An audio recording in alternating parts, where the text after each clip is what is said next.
विद्यार्थियों, आज की इस क्लास में आप सभी का हार्दिक स्वागत है। जैसा कि आप सब जानते हैं, पिछली क्लास में हम प्रेमचंद की प्रासंगिकता पर दृष्टिपात करते हुए वर्तमान परिवेश में समाज किस तरह से मूल्य विहीन होता जा रहा है, किस तरह से विसंगतियां समाज में घर कर रही हैं। हम देख रहे हैं मूल्यों का क्षरण चरम पर है, या कहें मूल्य तीव्र गत्या परिवर्तित हो रहे हैं।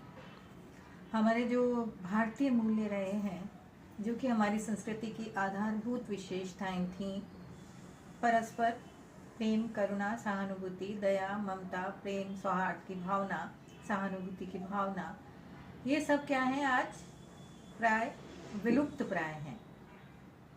यदि हम इनको कहीं देखना है तो शायद गांवों में इनके दर्शन भले ही हो जाएं, लेकिन नगर से महानगर हम जितना जा रहे हैं, जितना औद्योगिकरण का विकास हो रहा है, जितना हम तकनीकी दृष्टि से समृद्ध हो रहे हैं, वैश्विक परिप्रेक्ष्य में या वैश्विक परिवेश में यदि हम देखें तो ये मूल्य आज हमें दृष्टिगत नहीं हो पाते।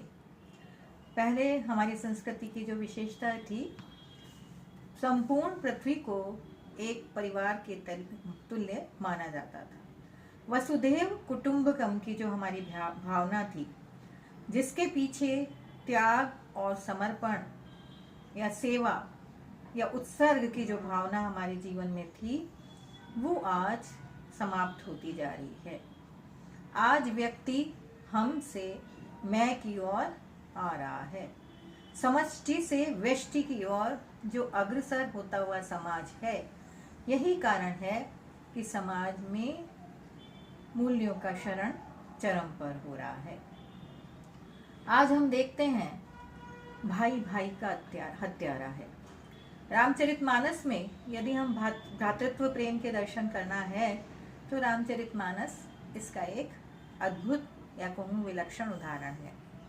वहाँ आप देखते हैं राज सिंहासन के लिए राम ने अपनी पिता की एकमात्र आज्ञा का पालन करने के लिए उन्होंने तुरंत राज सिंहासन का त्याग दिया और वनवास चले गए। लेकिन आप देखते हैं कि भरत, बहुत अच्छा मौका था, आज का कोई भाई होता तो वो देखता कि चलो इससे अच्छा अवसर कोई और नहीं मिलेगा, लेकिन भरत तुरंत उनके पास वापस जाते हैं वन में, उनसे अनुनय विनय करते हैं कि आपके बिना हमारा जीवन कैसे संभव है। लेकिन राम उनको समझाते हैं लेकिन उसके बावजूद भी वो बहुत हट करते हैं, और हट करने के बाद जब वो वापस आते हैं, किसी तरह से परिस्थितियों से विवश होकर उनको वापस खाली हाथ आना पड़ता है। लेकिन तब भी आप देखिए कि वो राम की पादुकाओं को रखकर, राज सिंहासन पर पादुकाओं को रखकर राज्य चलाते हैं, और स्वयं भी पर्णकुटी में रहकर, जिस तरह से राम रहते थे उस तरह से पास में इस कुटिया में रहकर सिंहासन की या राज्यकारी की ओर पूरा संभालते हैं, राज्य को संभालते हैं। लेकिन आज हम देखते हैं पैसा सर्वोपरि हो गया है, स्वार्थ सर्वोपरि हो गया है, ईर्ष्या विद्वेष व्यक्ति की मूल या कहूँ अहम भावना हो गई है। आज भाई भाई का हत्यारा क्यों है? इसीलिए है कि उसकी दृष्टि में पैसा सर्वोपरि है।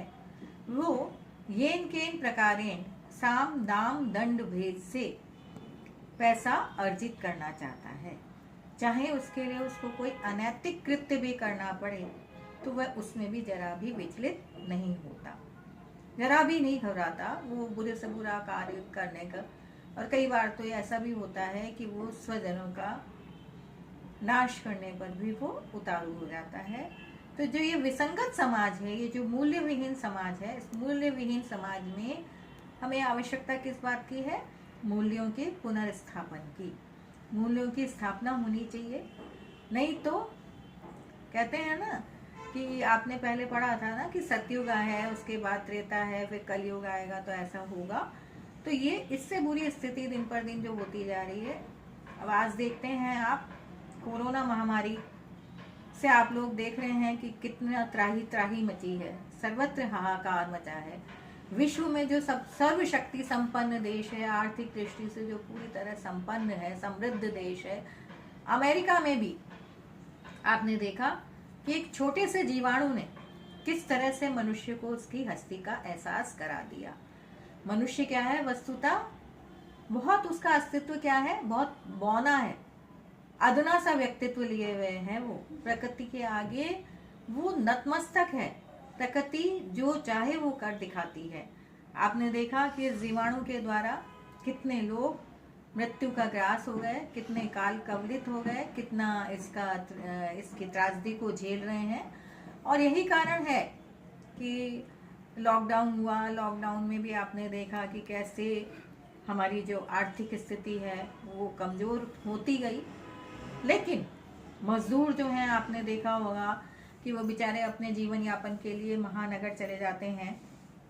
महानगरों में जाकर कहीं कोई फैक्ट्रियों में काम कर रहे हैं, तो कहीं कोई रिक्शा चलाकर अपना गुजारा कर रहा है, तो कोई ऑटो चला रहा है, तो कोई किसी तरह की जीविकोपार्जन कर रहे हैं।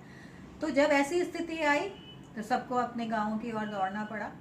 और गाँव की ओर भी वो किस तरह से दौड़े, कई बार तो आपने देखा होगा भूखे फटे हाल छोटे छोटे बच्चों को कंधे पर लादे, यहाँ तक कि पैरों में उनके चप्पलें तक नहीं है। ऐसी विपन्न स्थिति में वो किसी तरह से रेल की पटरियों से होते हुए भी गुजरे। और एक आध तो आपने दृश्य देखा होगा कि बड़ा ही मर्मांतक दृश्य कि वो ट्रेन आई, वो सो गए उस पर रात में रोटी खा के पानी पी के, और जब ट्रेन आई तो वो सो रहे थे और सभी काल का ग्रास हो गए, पूरा का पूरा परिवार। तो ऐसी जो मर्मांतक पीड़ाएं हम लोग झेल रहे हैं वो इसलिए झेल रहे हैं कि हमने क्या करा है, हम वैज्ञानिक दृष्टि से समृद्ध होने के कारण हम ये सोच रहे हैं कि हम ये भी आविष्कार कर लें, ये भी आविष्कार कर लें और समृद्ध हो जाएं, वैसे समृद्ध हो जाएं। इस कारण क्या है, हम निरंतर पेड़ों को काट रहे हैं। पेड़ों के काटने से फैक्ट्रियां बनाने के लिए, घरों को बनाने के लिए आबादी बढ़ रही है, हमारी जनसंख्या दिन प्रतिदिन निरंतर बढ़ती जा रही है। इससे क्या हो रहा है कि जो पेड़ कट रहे हैं तो ऑक्सीजन का लेवल क्या है, वो कम होता जा रहा है, प्रकृति में असंतुलन होता जा रहा है। यही कारण है कि आप देखते हैं विश्व में कभी कहीं अकाल हो जाता है, कभी कहीं है ना अतिवृष्टि हो जाती है, तो कभी अनावृष्टि हो जाती है, तो कभी भूकंप आ जाता है, तो कभी कोई और कोई त्रासदी, कहीं आप देखें जंगलों में आग लग रही है, तो कहीं जल प्लावन है, तो कहीं कुछ है। मतलब जगह जगह क्यों ये सब हो रहा है, क्यों प्रकृति की मार हम सह रहे हैं? क्योंकि हमने प्रकृति को हस्तगत करने की जो चेष्टा की, ये चेष्टा जो है वस्तुतः सही नहीं है। हर चीज की एक कोई सीमा होनी चाहिए। आपने पढ़ा होगा ना, अति सर्वत्र वर्जित। अति जो है हर चीज हर जगह मना है, अति की, अति हर चीज की बुरी है, तो अति तो कहीं भी नहीं होनी चाहिए। तो प्रेमचंद जो है वो भी मूल्यों के पुनर्स्थापना की बात करते हैं। भारतीय संस्कृति की जो विशेषताएं हैं उनको आत्मसात करने की बात करते हैं। और वो कहते हैं कि अगर हमें किसी पाश्चात्य सभ्यता और संस्कृति की किसी अपना गुणों को अपनाना है तो पहले हम देख लें कि वो हमारे लिए उचित है अथवा अनुचित, और तब उनके औचित्य अनौचित्य का निर्धारण करने के पश्चात हम उसको अपनाएं। तो वो कहते हैं कि मानव में परस्पर मानव मूल्य का कोई अब महत्व नहीं रहा है। जैसा मैं भी आपको बता रही हूँ, आज मानव के बीच परस्पर दया, प्रेम, करुणा, ममता का स्थान किसने ले लिया? ईर्ष्या, विद्वेष ने। ऐसी विषम परिस्थिति में भी प्रेमचंद के उपन्यासों में वर्णित मूल्य ही हमें उदात्त भावों की ओर दृष्टिपात कराते हैं तथा सामाजिक जीवन में इनकी उपयोगिता पर प्रकाश डालते हैं। प्रेमचंद की कथा साहित्य में जो मानव मूल्यों का उन्होंने आज भी पक्षधर रहे हैं, वो उसके पक्षधर हैं, वो उसके समर्थक रहे हैं। और यही कारण है कि उनके कथा साहित्य में इन मानव मूल्यों की पुष्टि हुई है। इन्हीं के माध्यम से वो कहते हैं कि हम अपने जीवन को उदात्तता की ओर अग्रसर कर सकते हैं। अन्यथा क्या है, अगर हमारे जीवन में मूल्यों का क्षरण है तो हम दिन प्रतिदिन पतनोन्मुख होते जाएंगे, पतित अवस्था को पहुंचते जाएंगे। प्रेमचंद के उपन्यास में भारतीय समाज के विभिन्न वर्गों के लिए संदेश है। उनकी मान्यता है कि किसानों की दयनीय स्थिति का मूल कारण उसकी निर्धनता है। किसान क्यों, उसकी स्थिति ऐसी दयनीय क्यों है? क्योंकि वो गरीब है। आज भी कई जगह हमें ऐसे मिल जाएंगे व्यक्ति, ऐसे किसान मिल जाएंगे जिनका जन्म कर्ज में होता है और कर्ज में ही वो मर जाते हैं। क्यों? क्योंकि आज भी समाज में क्या दो वर्ग हैं, अमीर और गरीब, शोषित और शोषक वर्ग जो है। सामंतवादी व्यवस्था हमें गांव में आज भी दिख जाती है। क्या करते हैं व्यक्ति, जो जिसके पास थोड़ा सा पैसा है वो अपना पैसा कर्ज, ब्याज पर कर्ज देता है, और जो बेचारा गरीब व्यक्ति है वो उसका ब्याज चुकाते चुकाते ही उसका मूल का तो नंबर ही नहीं आता, मूल की चुकाने की तो उसकी बारी ही नहीं आती। उस ब्याज चुकाते चुकाते ही कई बार तो क्या होता है, वो मृत्यु को ग्रास हो जाता है, मर जाता है, मृत्यु को प्राप्त हो जाता है। गोदान उपन्यास अगर आपने कभी उनकी चर्चा सुनी हो या कोई पढ़ा हो तो आपने देखा होगा कि उसका नायक जो है होरी, जैसा कि शीर्षक से ही प्रतिबिंबित होता है, गोदान। उसकी एकमात्र दिली तमन्ना थी, एक इच्छा थी उसकी एकमात्र, कि वो गाय का दान करे। लेकिन उसकी ये इच्छा भी क्या हुआ, अपूर्ण रह गई, वो उसको भी पूर्ण नहीं कर पाया।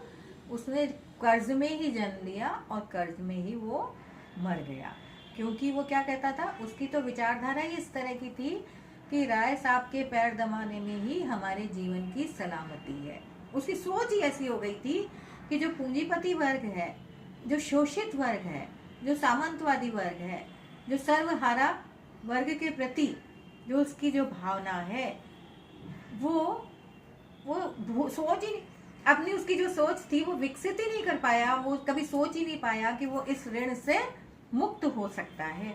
वो कभी उसने इस भाव को सोचा ही नहीं।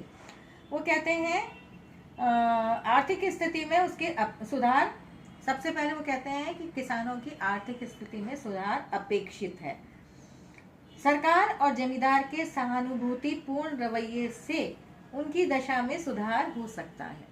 अगर हम उनके प्रति सहानुभूति का व्यवहार रखें तो निश्चय ही, चाहे सरकार रखे या जमींदार रखे, जैसा मैंने कहा आपको जमींदारी प्रथा का प्रचलन था उस समय, तो कहते हैं अगर वो सहानुभूतिपूर्ण व्यवहार रखते हैं तो अवश्य किसानों की दशा में सुधार हो सकता है। क्योंकि प्रत्यक्षता ये दोनों ही उसकी स्थिति, ऐसी स्थिति के प्रति उत्तरदायी हैं। प्रेमचंद एक ऐसे लेखक थे जिन्होंने अपने साहित्य का आधार हरिजनों और मजदूरों को बनाया। ऐसे लेखक थे जिन्होंने किसी एक उच्च, जैसा आप पढ़ते होंगे ना अभी तक कि नायक कितने प्रकार के होते हैं, 4 प्रकार के होते हैं, धीरोदात्त, धीर ललित, धीर प्रशांत और धीरोधर। सामान्यतः नायक जो क्या होते हैं, किसी भी महाकाव्य का या जैसे किसी उपन्यास का या किसी का कहानी का या नाटक का जो नायक होता है, वो हम लोगों की ऐसी मान्यता है या कल्पना है साहित्य में ऐसी कि वो सर्वगुण संपन्न होता है, उसमें किसी प्रकार की कोई कमी नहीं होती। लेकिन इन्होंने नायक को उच्च कुलोत्पन्न होता है वो, तो उच्च कुलोत्पन्न व्यक्ति को इन्होंने नायक नहीं बनाया। इनका नायक क्या है, हरिजन वर्ग का है, अछूत वर्ग का है, मजदूर वर्ग का है, कृषक वर्ग का है, श्रमिक वर्ग का है, जो कि शोषित है। उस वर्ग के प्रति इन्होंने सहानुभूति जताने की पूरी कोशिश की है। तो इसके आगे हम कल आपसे चर्चा करेंगे।